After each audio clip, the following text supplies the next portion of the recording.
जय हिंद दोस्तों। मैं राधे यादव आपका स्वागत करता हूं आपके अपने यूट्यूब चैनल एग्ज़ाम वाला जीएस पे। आज है 2 अक्टूबर। 2 अक्टूबर और 2 अक्टूबर आपको पता होगा इसलिए विशेष हो जाता है क्योंकि आज ही के दिन महात्मा गांधी जी का जन्म हुआ था। 2 अक्टूबर 1869 को महात्मा गांधी का जन्म हुआ था। महात्मा गांधी जी का जन्म हुआ था गुजरात के पोरबंदर में। तो आज हम इनसे जुड़ी सारी चीज़ों के बारे में डिस्कस करेंगे, इनके लाइफ के बारे में कि गांधी जी ने किस प्रकार अपने देश को आज़ादी दिलाई। इन सारी चीज़ों के बारे में, इनके सभी मूवमेंटों के बारे में हम लोग देखेंगे। महात्मा गांधी एक विशेष व्यक्ति ऐसा टाइप से देखेंगे। ठीक है, तो सबसे पहले जैसा कि हमने आपको बताया कि 2 अक्टूबर सन 1869 को गांधी जी का जन्म हुआ था। इनका सबसे पहला मूवमेंट था कि ये पढ़ाई के लिए अफ्रीका गए थे। ठीक है, वहाँ पे ये बैरिस्टर थे। तो सबसे पहले महत्वपूर्ण जाता है कि 1800 कब अफ्रीका गए थे, तो 1893 में गांधी जी कहाँ गए थे? अफ्रीका गए थे। अफ्रीका, ठीक है। 1893 में सबसे पहला उनका उनसे, जैसे आप ऐसा समझ लीजिए कि उनसे जुड़ी हुई सारी मूवमेंट या फिर तथ्य को हम लोग जानेंगे। तो सबसे पहले गांधी जी का जो सफ़र स्टार्ट होता है 1893 ईस्वी से। वो अफ्रीका जाते हैं, दक्षिण अफ्रीका, और वहाँ पे वकालत करने की दृष्टि से जाते हैं। ठीक है, इसके बाद दूसरा उनका जो है वो है 1906 में। 1906 में गांधी जी अफ्रीका में पहला सत्याग्रह करते हैं। ठीक है, दक्षिण अफ्रीका में, अफ्रीका में प्रथम सत्याग्रह।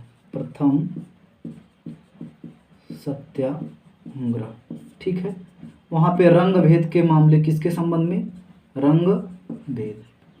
आपको पता ही होगा दक्षिण अफ्रीका में जब गांधी जी गए थे तो उनके साथ कितना मतलब बुरा बर्ताव किया गया था। फर्स्ट क्लास की टिकट थी फिर भी उनको बाहर फेंक दिया गया था, उनके सामानों को और उनको भी, और वहाँ के जो गोरे लोग थे उनको निकाल दिए थे। तो उसी के संदर्भ में गांधी जी पहला सत्याग्रह जो था, ठीक है, 1906 में गांधी जी का पहला सत्याग्रह वहाँ पे चला। इसके बाद वहाँ पे जीते उते सब सारी लड़ाई लड़ी उन्होंने। इसके बाद अपने इंडिया है, तो ये महत्वपूर्ण हो जाता है इंडिया का है। तीसरी पॉइंट, गांधी जी 1915 में, ठीक है, 1915 में कहाँ आ गए? अपने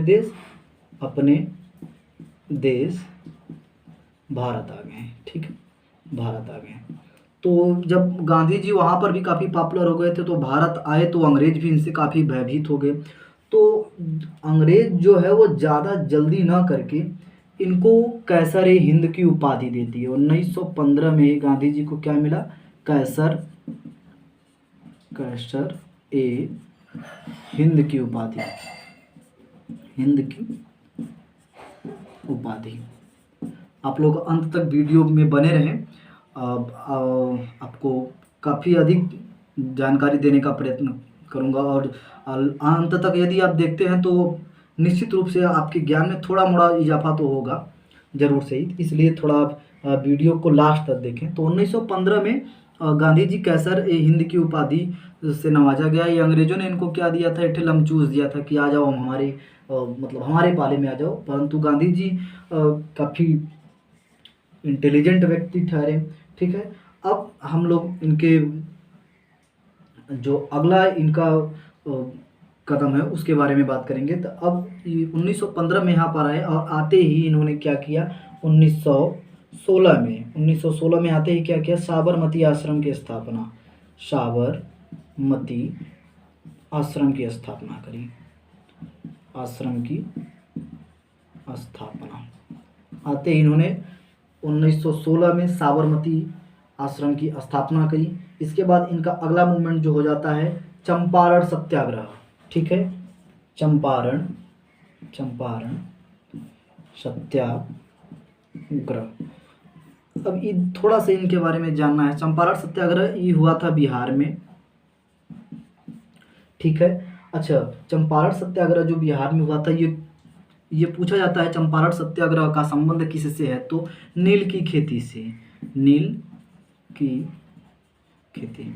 इसकी थोड़ी सी कहानी हम लोग जान लेते हैं कि अंग्रेज जो थे उस समय नील की खेती करने के लिए मजबूर कर रहे थे, क्योंकि उस समय वर्ल्ड वार जो हो रहा था वहाँ पे जर्मनी में। तो वहाँ पे थोड़ी सी नील की खेती मतलब कम करने लगे लोग जर्मनी में। तो इसलिए अंग्रेज़ों को अपना व्यापार बढ़ाने के लिए यहाँ पे इन लोग भारतवासियों को अधिक से अधिक प्रताड़ना दी और नील की खेती के लिए मजबूर किया, और इनके भाव दाम भी नहीं मिलते थे। तो इसलिए गांधी जी जब इस चीज़ को जाने तो उन्होंने ये आंदोलन किया, जिसे हम चंपारण सत्याग्रह के नाम से जानते हैं। अगले आंदोलन के बारे में हम बात करेंगे। चंपारण के बाद वो अहमदाबाद मिल मजदूर, जो अहमदाबाद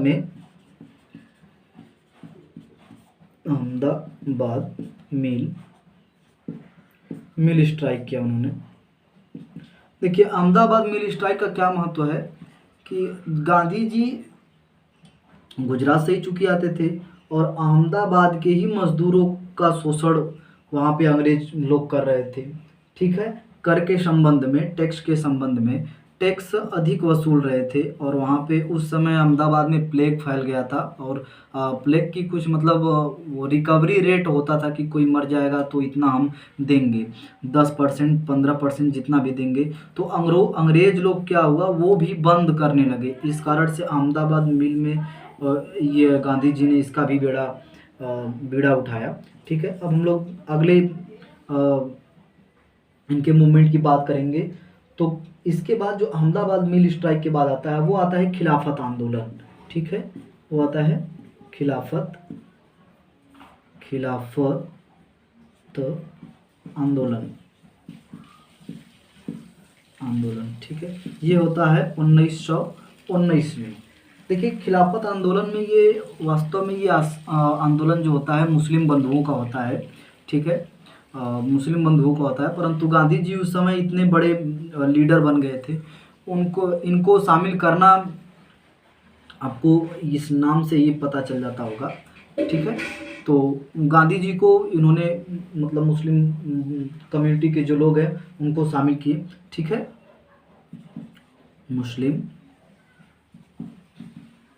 मुस्लिम लोग। ठीक।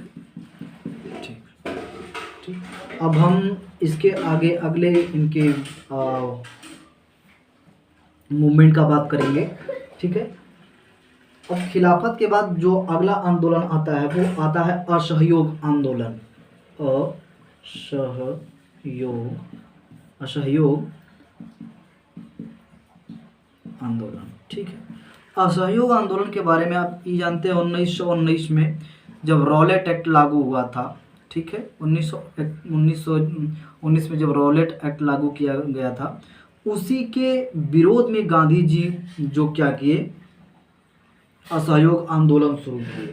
ठीक है, 1920 में इसका जो तिथि है असहयोग आंदोलन का, 1920 में गांधी जी ने असहयोग आंदोलन जारी किया, मतलब चलाया। अब इसके बाद गांधी जी 1924 में कांग्रेस की अध्यक्षता किए। कांग्रेस की अध्यक्षता किए। कहाँ पे भैया? बेलग्राम में। और ये एकमात्र अधिवेशन था। ठीक है, अधिवेशन था जिसकी गांधी जी ने अध्यक्षता की थी। अब हम चलेंगे अगले मूवमेंट के बारे में। इसके बाद गांधी जी ने दांडी यात्रा यानी नमक का जो कानून था उसको तोड़ा था। और इसका थोड़ा सा आप जान लीजिए, ये हुआ था 1930 में। गांधी जी ने चूँकि नमक उस समय काफ़ी अधिक महंगा बिक रहा था, लगभग 3 या ऐसा कुछ 30 रुपये, कुछ 30 रुपये 3 रुपये केजी ऐसा कुछ बिक रहा था। तो नमक की जो, और इस पर टैक्स काफ़ी ज़्यादा लगा दिए थे अंग्रेज लोग। तो गांधी जी उन दिनों नमक का कानून तोड़ा और उसको दांडी यात्रा के नाम से जाना जाता है। ठीक है, और ये दांडी यात्रा, ये कभी पूछा गया है क्वेश्चन, 80 पीपल थे इसमें शामिल। 80 लोगों के साथ गांधी जी ने इस यात्रा का आरंभ किया और अंत भी 80 लोगों के साथ किया। पर डे वो 10 मील चलते थे। ठीक है, 24 डेज ये यात्रा चली थी। ठीक, तो अब हम अगले इनके मूवमेंट के बारे में जानेंगे। सविनय अवज्ञा आंदोलन। सविनय अवज्ञा आंदोलन। अब देखिए, इतना जो सारा इनका मूवमेंट है, इसमें से किसी न किसी परीक्षा में प्रत्येक बार किसी मूवमेंट का डेट पूछ लेता है, उस किस सब फील्ड से वो रिलेटेड है। ठीक है, वो मूवमेंट गांधी जी ने क्यों चलाया, ये सारी चीज़ें कुछ न कुछ पूछ लेता है। ठीक है, सविनय अवज्ञा आंदोलन, ये जो हुआ था सविनय अवज्ञा आंदोलन, ये भी 1930 में ही गांधी जी ने आरंभ किया था। ठीक है, अभी तक गांधी जी ने इतने सारे आंदोलन आरंभ कर चुके थे। अभी जब हम एक बार इसको रिवाइज कराएंगे तो निश्चित रूप से और भी आपको कुछ समझ में आएगा। इसके बाद गांधी जी का आप इरविन पैक्ट पढ़े होंगे, गांधी और इरविन समझौता। ठीक है, गांधी एंड इरविन समझौता 1931। गांधी इरविन समझौता आप 1931 जब निश्चित रूप से पढ़े होंगे। ठीक है, उसमें कुछ जातियों को लेकर कुछ बातों को लेकर गांधी जी को कुछ अधिकारों को लेकर इनके बीच में समझौता हुआ था, गांधी और इरविन जी के। ठीक है, अब इसके बाद 1931, देखिए डेट मायने हम लोग सीक्वेंस से चल रहे हैं कि गांधी जी ने कब कब क्या क्या किया। ठीक है, इसके बाद हम यहाँ पे थोड़ा सा जगह कम, चूँकि आपको दोबारा रिवाइज भी कराना है इस नाते से आप उधर देख लीजिए। सेकेंड गोल में सम्मेलन की अध्यक्षता गांधी जी ने की थी। ठीक है, इसके बाद सेकेंड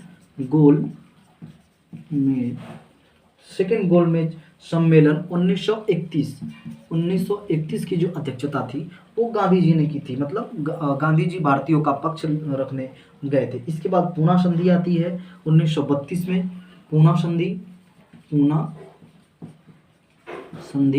1932 में आती है। ठीक, पूना संधि के बाद हरिजन संघ की स्थापना करते हैं। चूँकि आप जानते हैं जातियों का दंश कितना अधिक होता है अपने इंडिया में। अब फिलहाल में तो खत्म हो रहा है, परंतु इसकी पूरी तरह से नामो निशान मिट जाना ये थोड़ा सा अभी हुआ नहीं है, परंतु अपने चरम पे चल रहा है। धीरे धीरे जातियों के बीच में जो भेदभाव है वो कम हो रहा है, काफ़ी ज़्यादा कम हुआ। ठीक है, तो हरिजन संघ की स्थापना। ठीक, हरिजन संघ की स्थापना 1932 में।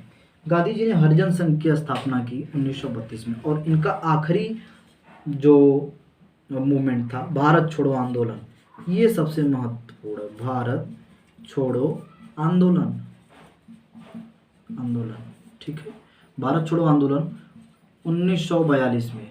इसी आंदोलन में गांधी जी ने करो या मरो का नारा दिया था। करो या मरो का नारा। ठीक है, ये सारा जो मूवमेंट है आप देख रहे हैं, इसका आप एक स्क्रीनशॉट भी ले सकते हैं। ठीक है, आपको याद रहेगा। मतलब सामान्य स्थिति में आप इसको एक बार दोहराएंगे तो हमको लगता है पूरा आपको एक बार रिमाइंड हो जाएगा। ठीक है, अब हम पुनः इसको एक बार दोहराने का काम करते हैं। देखिए, 2 अक्टूबर 1869 को महात्मा गांधी जी का जन्म हुआ। 1893 में अफ्रीका गए, दक्षिण अफ्रीका, वहाँ पे। ठीक है, 1906 में दक्षिण अफ्रीका में प्रथम बार सत्याग्रह किया रंग भेद और अन्य अधिकारों के संदर्भ में। ठीक है, 1915 में गांधी जी अपने देश वापस आए और 1915 में ही उन्हें कैसर-ए-हिंद की उपाधि दी गई। अब देखिए, कैसर-ए-हिंद की उपाधि जब दी गई तो 1919 में वो उन्होंने वापस भी कर दिया था। ठीक है, रॉलेट एक्ट के बाद उन्होंने वापस भी कर दिया था। और जलियांवाला बाग हत्याकांड जब हुआ तो इससे गांधी जी काफ़ी प्रभावित होकर इन सारी चीज़ों को वापस कर दिया था। ठीक है, 1916 में साबरमती आश्रम की स्थापना किया। ठीक है, चंपारण सत्याग्रह सबसे पहले गांधी जी ने किया था बिहार में। ठीक है, 1917, इसका दिया नहीं है, 1917 में गांधी जी ने चंपारण का चंपारण का जो मूवमेंट था गांधी जी ने 1917 में चलाया। और अहमदाबाद में मिल वाला जो है वो भी 1917 में ही ये मूवमेंट चलाया गया था। ठीक है, इसके बाद खिलाफत आंदोलन 1919, असहयोग आंदोलन 1920। 1924 में प्रथम बार गांधी जी ने कांग्रेस अधिवेशन की अध्यक्षता की थी। इसका ये जो स्थान है ये काफ़ी मायने रखता है, कई बार पूछ चुका है। इसके बाद आखिरी है, देखिए भारत छोड़ो आंदोलन, ये आखिरी है 1942 में, और इसमें ये महत्वपूर्ण है, करो या मरो का नारा इसी में गांधी जी ने दिया था।